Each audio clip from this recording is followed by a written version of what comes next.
अब हम करेंगे कक्षा 10 का प्रश्नावली 1.2 का प्रश्न नंबर 5। प्रश्न नंबर 5 क्या कहता है वो देखिए। जांच कीजिए कि क्या किसी प्राकृत संख्या n के लिए संख्या 6n अंक 0 पर समाप्त हो सकती है।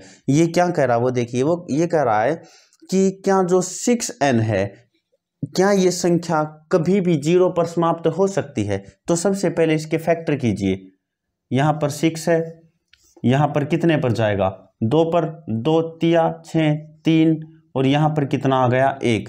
जो इसके गुणनखंड है 6 के जो गुणनखंड है वो क्या है 2 है, और यहाँ पर 3 है। यहाँ पर जो n है, n किसे कहते हैं हम, n यहाँ पर 2 को 3 को, जो इनकी जो घात होती है उनकी पावर को हम n कहते हैं।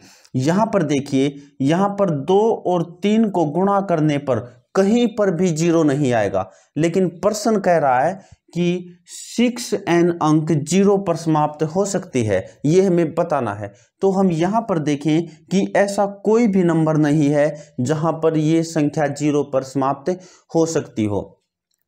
इस बात का भी हमेशा ध्यान रखना कि किसी संख्या के अंत में अगर 0 है या फिर 0 लेकर आना है तो उसके फैक्टर में 5 का होना, उसका जो गुणनखंड है उसके गुणनखंड में 5 का होना जरूरी है। और यहाँ पर 2 और 3 है, यहाँ पर हमारे आसपास 5 कहीं पर भी नहीं है, तो यहाँ पर इनमें 0 कहीं पर नहीं आया है। देखिए जैसे हम आपको दिखाते हैं, जैसे कि 10 है, 10 के अंत में क्या होता है 0 होता है। अगर हम इसके जो गुणनखंड निकालें 2 पंजे 10, तो अब हम देखते हैं 5, यहाँ पर 5 जरूर आ गया है। तो जहां पर जिस चीज के अंत में 0 होगा वहां पर एक गुणनखंड कम से कम 5 जरूर आएगा। तो यहाँ पर देखिए एक और एग्जांपल, जैसे 20 है, यहाँ पर कैसे करेंगे 2 10, और यहाँ पर कैसे 5 आ गया। अब 5 को 1 से, मतलब कि 5 यहाँ पर भी आया, क्योंकि यहाँ पर अंत में क्या है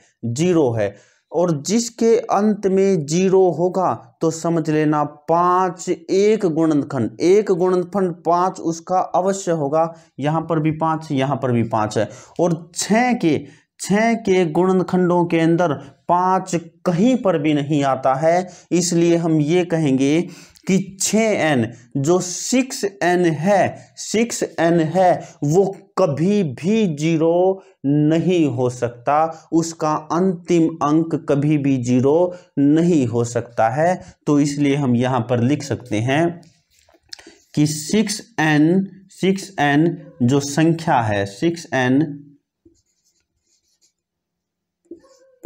कभी भी 0 पर समाप्त नहीं होगी।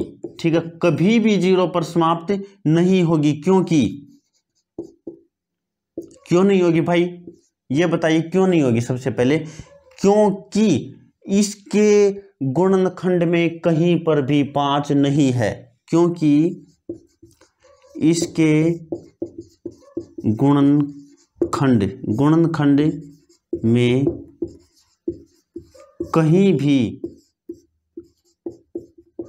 5 नहीं है। या फिर हम लिख सकते हैं कि इसका एक भी गुणनखंड 5 नहीं है। तो यही हमें आंसर के अंदर लिखना है। तो अब हमारा आंसर जो है, ये उत्तर है, ये खत्म हो चुका है। अब हम अगला प्रश्न शुरू करेंगे।